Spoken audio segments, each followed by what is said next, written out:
Bonjour et bienvenue dans cette septième leçon. Nous travaillons actuellement l'air et le volume et nous sommes en mathématiques secondaire 3.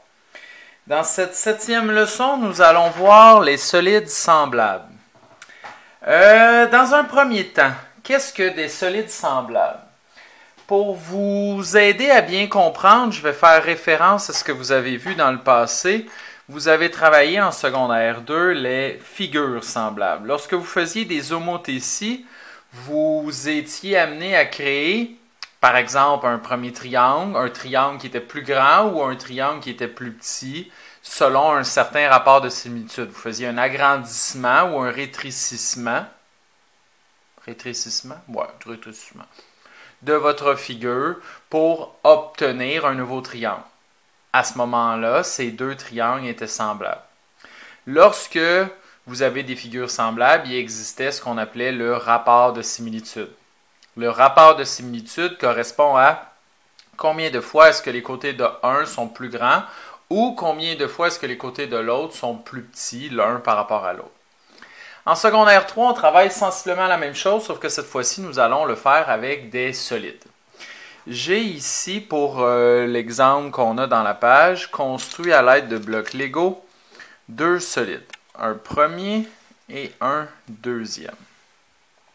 Pour avoir des solides semblables, il faut, dans un premier temps, que les solides aient la même forme. Ici, j'ai un prisme à base rectangulaire. Ici, j'ai un prisme à base rectangulaire. Donc, ces deux solides ont des chances d'être semblables. Je ne pourrais pas avoir un prisme à base rectangulaire et un cylindre semblable. C'est impossible. Ou une sphère et un cône, ou un cône et une pyramide. Il faut avoir le même prisme, le même type de prisme dans un premier temps. Ensuite, lorsque vous avez deux fois le même prisme, les solides seront semblables.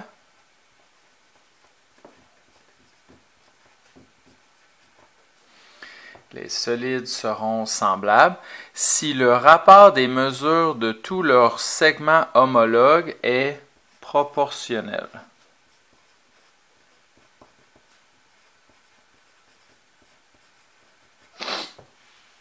Alors, solide 1, solide 2. Il a une largeur de 16, une profondeur de 4, une hauteur de 8. On va considérer que c'est des unités parce que j'ai rien mis. Ce n'est pas des centimètres, des décimètres, on va dire que c'est des unités. Évidemment, on pourra le faire en centimètres ou en décimètres. Le solide 2, hauteur de 2, largeur de 4, profondeur de 1. Pour que les deux solides soient semblables, premièrement, comme je le disais, il faut que ce soit le même solide, le même prisme ou le même cylindre. Je dis que ce soit tous les deux des prismes ou des cylindres. Ici, c'est deux prismes. On est bien parti. Par la suite, il faut que les mesures des côtés homologues soient proportionnelles. Prenons ceux que j'ai construits en Lego. Donc, j'ai ma largeur ici. Vous voyez celui-ci, qui est le petit. Le petit entre exactement 1, 2, 3 et 4 fois dans la largeur. Donc, on va dire, lorsqu'on compare le côté BC avec le côté FG, on va comparer 16 avec 4. Et 16 divisé par 4, ça entre 4 fois. Exactement comme je viens de vous montrer. 1, 2, 3 et 4 fois. On va faire le même raisonnement pour tous les côtés. Si la largeur, la profondeur et la hauteur entrent à chaque fois 4 fois, on va pouvoir dire que ces deux prismes sont semblables. Si on regarde en hauteur, vous voyez la hauteur ici, ça entre une fois, deux fois, trois fois, 4 fois. Vous ne l'avez peut-être pas bien vu, là, je vais ramener un petit peu plus proche. 1, 2, 3 et 4. Donc, c'est une façon de le voir, que ça rentre 4 fois. Ou encore, ce que vous pouvez faire, c'est prendre la hauteur du plus gros, comparé avec la hauteur du petit. 8 divisé par 2, ça donne également 4. Finalement, si on veut travailler avec la profondeur, vous voyez, la profondeur de lui, on la voit comme ça, excusez. Donc, ça fait 1, ça fait 2, ça fait 3, ça fait 4. Si on fait le même exercice avec les mesures, 4 divisé par 1, ça fait 4. Donc, ça veut dire que les côtés du gros sont toujours 4 fois plus longs que ceux du petit. Que ça soit sous forme de largeur, ou de hauteur, ou de profondeur, comme je vous l'ai montré. Puisque les côtés homologues sont proportionnels, les solides sont semblables.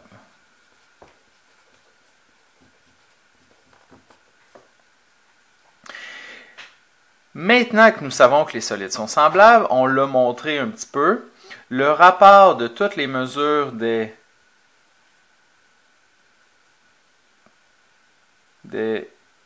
longueurs homologues. Donc, quand je parle de longueur, ça pourrait être des côtés, ça pourrait être des hauteurs, des apothèmes, des rayons, des profondeurs, des largeurs, tout ce qui est une longueur, donc quelque chose qui a une certaine distance. Tous ces rapports vont être représentés à l'aide de la lettre K. Donc, le K va représenter ce qu'on appelle le rapport de similitude. Le rapport de similitude entre les côtés de l'un et les côtés de l'autre. Dans mon exemple, le K est égal à 4. Donc, ça veut dire quoi? Ça veut dire que si les côtés du solide 1 sont 4 fois plus longs que ceux du solide 2, est-ce que l'air est aussi... Ici, ça devrait être un 4, je m'excuse. Il y a une petite faute.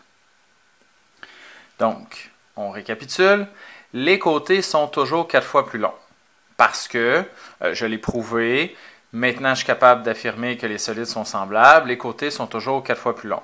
La question qu'on se pose maintenant, c'est, nous avons des solides semblables. Les côtés sont toujours 4 fois plus longs. Est-ce que l'air va également être 4 fois plus grand? Donc, ce qu'on va faire, c'est qu'on va comparer l'air d'un avec l'air de l'autre et on va aller vérifier cette affirmation. Donc, c'est la phrase que j'ai biffée ici. Si les côtés du solide 1 sont 4 fois plus longs que ceux du solide 2, est-ce que l'air sera aussi 4 fois plus grand? On peut commencer par le faire avec mon cube qui est ici. Vous voyez, on va prendre la face qui est ici, puis on va s'intéresser à son air. C'est la surface qui est ici. Bien, quand je prends mon petit cube qui est là, ou mon solide 2, bien, il rentre pas mal plus que 4 fois. Regardez, il rentre 1, 2, 3, 4, 5, 6, 7, 8, 9, 10, 11, 12, 13, 14, 15, 16. Il rentre 16 fois. Si on le faisait, attendez, il faut que je le place comme ça. Si on le faisait en hauteur, ici, vous voyez, 1, 2, 3, 4, 5, 6, 7, 8, 9, 10, 11, 12, 13, 14, 15 et 16. Et finalement, si je le regarde comme ça, il faut que je le place dans le même sens. 1, 2, 3, 4, 5, 6, 7, 8, 9, 10, 11, 12, 13, 14, 15, 16. Les côtés sont 4 fois plus grands, mais l'air, elle, est 16 fois plus grande. Donc là, je vous l'ai montré avec mes blocs Lego. On peut aussi le faire par calcul. Si je prends l'air de la base du solide 1, l'air de la base va être égal à 16 fois 4. L'air de la base du solide 2 va être égal à 4 fois 1. 16 fois 4 nous donne 64. 4 fois 1 nous donne 4. Donc si on veut comparer les airs, 64 divisé par 4, on se rend compte que c'est 16 fois plus grand. Donc là, je l'ai fait avec l'air des bases. Comme je l'avais fait tantôt, j'avais montré que ça rentrait 16 fois. Le calcul nous donne aussi 16.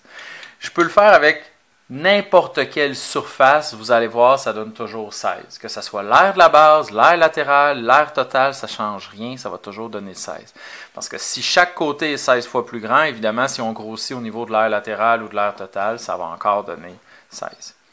Donc ici, on va le faire avec l'air latéral pour montrer que ça fonctionne. La formule de l'air latéral, c'est périmètre de la base fois hauteur. Donc si je veux trouver le périmètre de celui-ci, périmètre de la base, fois hauteur pour avoir l'air latéral, périmètre de la base, je vais faire 16 plus 4 plus 16 plus 4, donc le contour de ce solide, que je vais multiplier par la hauteur 8. Pour celui-ci, je vais faire 4, Je dis celui-ci, mais vous ne le voyez pas, là. 4 et 1, vous l'avez sur votre feuille. 4 et 1 plus 4 et 1.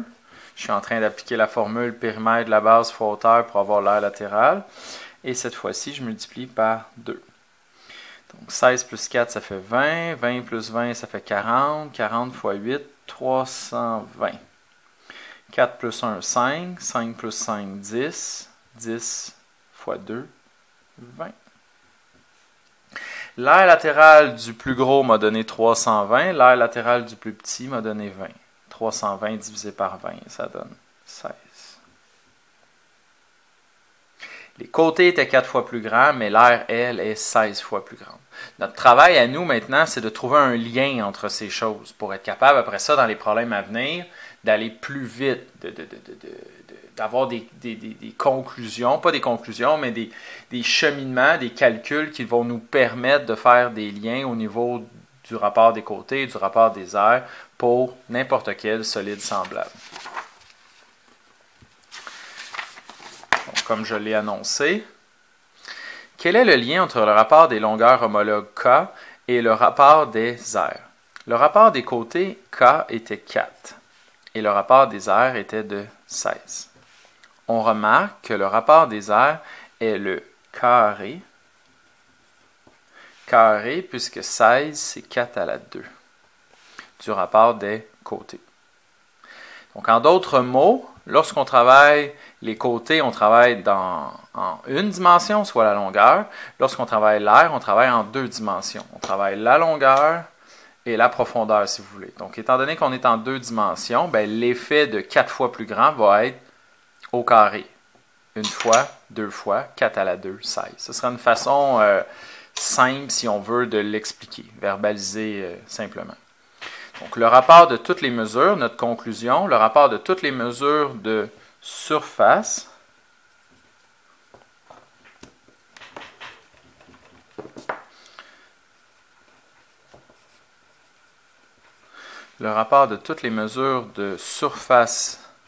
homologue, que ce soit l'aire des faces, l'aire latérale, l'aire totale, l'aire des bases, peu importe, va toujours être équivalente à K2.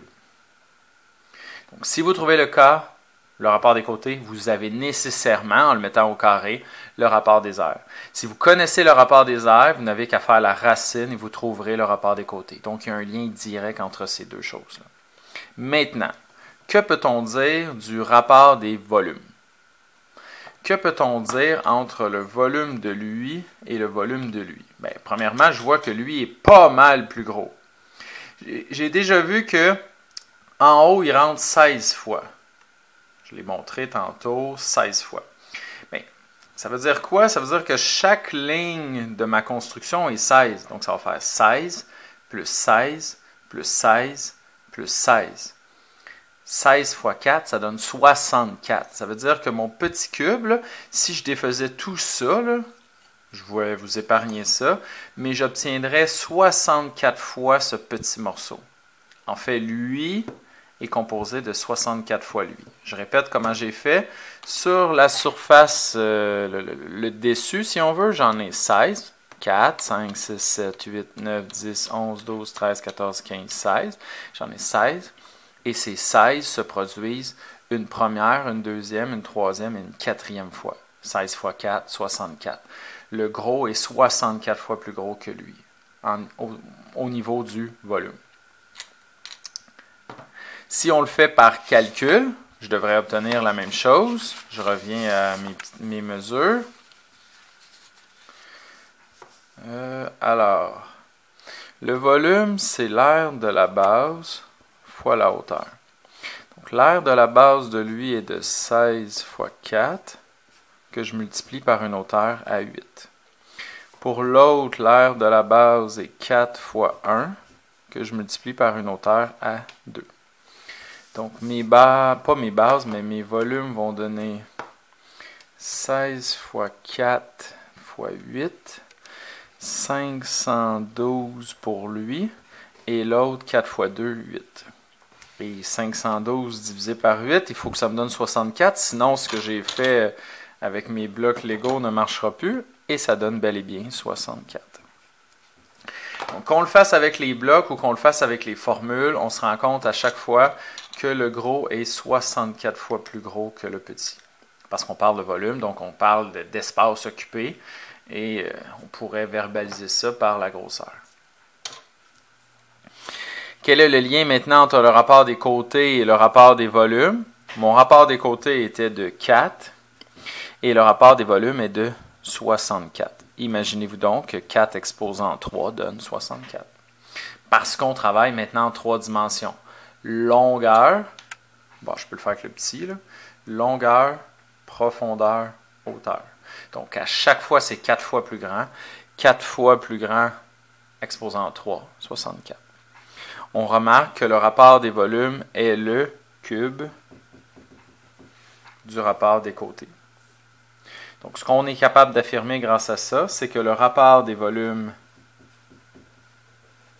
des solides est représenté par K exposant 3. Donc, c'est un lien entre deux solides semblables. Si les côtés de 1 sont 4 fois plus grands, les côtés sont 4 fois plus grands que lui, l'aire sera au carré, donc 4 fois 4, l'aire de lui est 16 fois plus grande que l'aire de lui, et le volume, 4 exposant 3, 64 fois le volume de lui entre... Non, lui rentre 64 fois dans celui-là. Donc, il y a un lien entre tout ça. À quoi ça va nous servir? C'est que dès qu'on va avoir deux solides semblables, si on est capable de trouver un des trois rapports de similitude, soit les côtés, le K1, l'aire, le K2, ou le volume, le K3, bien à ce moment-là, on va pouvoir passer de un à l'autre en trouvant tous les rapports. Le petit tableau au bas de la page 38 vous montre cette propriété. Regardez. Si le rapport des côtés K représente le rapport des hauteurs, apothème, circonférence, périmètre, etc., et que le rapport des aires est K2, on peut toujours passer de lui à lui en le mettant exposant 2. Donc le rapport des côtés exposant 2 donne le rapport des aires. Si je veux passer du rapport des côtés au rapport des volumes, cette fois-ci, je vais faire exposant 3. Si au départ, ce n'est pas le rapport des côtés que je connais, c'est, mettons, le rapport des aires, bien, je peux, à partir du rapport des aires, revenir au rapport des côtés en faisant la racine carrée. Si, par exemple, je t'avais dit l'aire de lui est 16 fois plus grande que l'aire de lui, puis que tu voulais trouver le rapport des côtés entre les deux, bien, tu fais la racine de 16, 4. Si je te donne le rapport des volumes et que tu cherches le rapport des côtés, tu fais la racine cubique. Parce que la racine cubique de K exposant 3 donne K. On l'a déjà vu dans le chapitre sur les lois des exposants. En d'autres mots, dès que tu trouves un des rapports, on peut trouver tout le monde.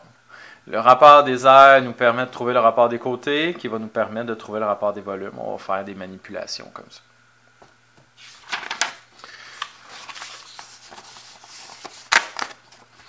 Je vais faire deux exercices avec vous, le 51 et le 53. Deux cylindres sont semblables. Vous pouvez faire un petit dessin, un petit et un gros. Donc, s'ils sont semblables, ça veut dire qu'il existe un K1, un K2 et un K3. L'aire de la base du petit est 32. L'aire de la base du petit est 32 et celle du gros, l'aire de sa base, est de 1152. Quel est le rapport des aires de ces deux solides? Combien de fois est-ce que l'aire de lui est-elle plus grande que lui? Ça, c'est le K2. Bien, pour le trouver, on va comparer le gros avec le petit. Donc, ça va faire 1152 divisé par 32.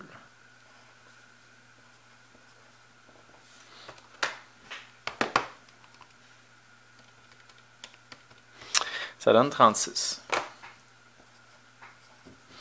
L'aire de la base de lui est 36 fois plus grande que l'aire de la base de lui. Puisqu'ils sont semblables, toutes les aires de lui sont toujours 36 fois plus grandes, que ce soit l'aire latérale ou l'aire totale. Quel est le rapport des côtés? Si on revient à l'explication qu'on a fait ensemble tantôt, on connaît le rapport des aires, on cherche le rapport des côtés. Passer du K2 au K, parce que c'est ce qu'on vous demande, de passer du rapport des aires au rapport des côtés, on doit faire la racine. Donc, je vais faire la racine de 36 qui donne 6. Si l'aire de lui est 36 fois plus grande que l'aire de lui, ça veut dire que les côtés de lui sont 6 fois plus grands que les côtés de lui. Donc maintenant, si on dit que la hauteur du petit est 10, quelle est la hauteur du grand? Bien, pour répondre à la question, il faut utiliser le bon rapport. On travaille avec les hauteurs, c'est le rapport de similitude, le K. Ça veut dire que cette nouvelle hauteur, pour le gros, est 6 fois plus grande. On va faire 10 fois 6, 60. Les rapports de similitude, que ce soit le K1, le K2 ou le K3, n'ont jamais d'unité de mesure parce que c'est un nombre de fois plus grand. On ne peut pas dire que c'est 6 cm fois plus grand. C'est 6 fois plus grand, 6 fois plus petit. Le côté, lui, a une unité de mesure. C'est 60 cm. Donc là, on l'ajoute. 53. Deux pyramides à base carrée sont semblables. Donc, on va avoir la petite pyramide. Là, je vais juste faire un triangle. Je vais vous épargner le dessin, là. Puis, on va avoir la grosse pyramide.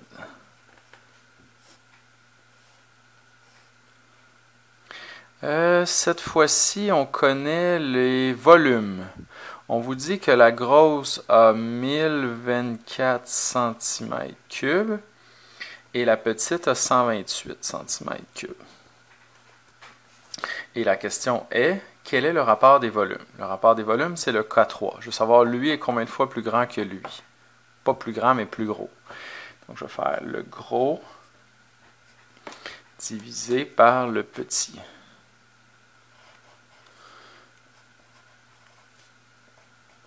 « 1024 divisé en 128. 1024 divisé en 128, ça donne 8. Donc, le rapport des volumes représente combien de fois est-ce que la grosse est-elle plus grosse que la petite. Ici, j'obtiens 8. Si je cherche le rapport des côtés, je regarde mon tableau, je veux partir du rapport des volumes et me rendre jusqu'au rapport des côtés. Donc, je veux partir de K3 à K. Je dois faire la racine cubique, comme je l'ai montré tantôt. Racine cubique de 8 donne 2. Parce que 2 fois 2 fois 2 fait 8.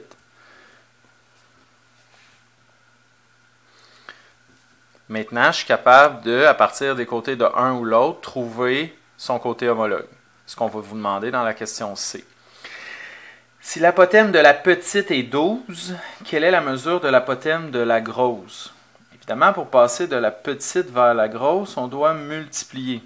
Parce que celle-ci est plus grosse, on va, pour grossir, vu que notre coefficient est plus grand que 1, on va devoir multiplier. L'apothème de la petite est 12. Quel est l'apothème de la grosse? Je vais faire 12 fois 2. 24. 24 cm. On te demande le rapport des aires. Je reviens à mon tableau. Il n'y a pas de façon de passer du K3 au K2. C'est impossible, à moins de connaître les chiffres par cœur. Donc, il fallait trouver le K et ensuite le mettre exposant 2. On a déjà le K. Le K est égal à 2. Donc, si mon K est égal à 2, mon K2 va être égal à 2 exposant 2. Il va être égal à 4. Ça veut dire quoi? Ça veut dire que l'aire de celle-ci est 4 fois plus grande que celle-ci. Si l'aire de la base de la grosse est 280, quelle est l'aire de la base de la petite? Bien, pour passer de la grosse vers la petite, on doit diviser. Donc, dans mon exemple, je vais passer de 80 la grosse vers la petite. Je vais diviser par 4. 280 divisé par 4, ça donne 70.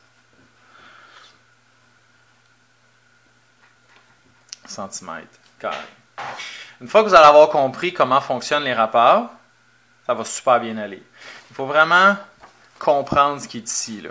Comment passer d'un à l'autre et que représente chaque rapport. Le K, c'est les côtés, les unités de longueur.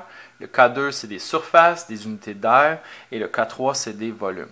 Dans chacun des problèmes, on va vous donner habituellement des informations pour pouvoir trouver un des trois rapports. À partir d'un des trois, tu peux toujours trouver les autres grâce aux flèches que je t'ai données. C'est comme le chemin. Et en trouvant les autres, tu vas habituellement pouvoir répondre aux questions. Donc voici les explications. Vous venez de les recevoir du cours 7, en espérant que c'était clair et que ça va vous permettre de faire les exercices de la 7e leçon.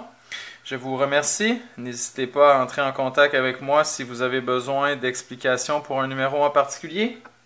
Merci encore, à la prochaine.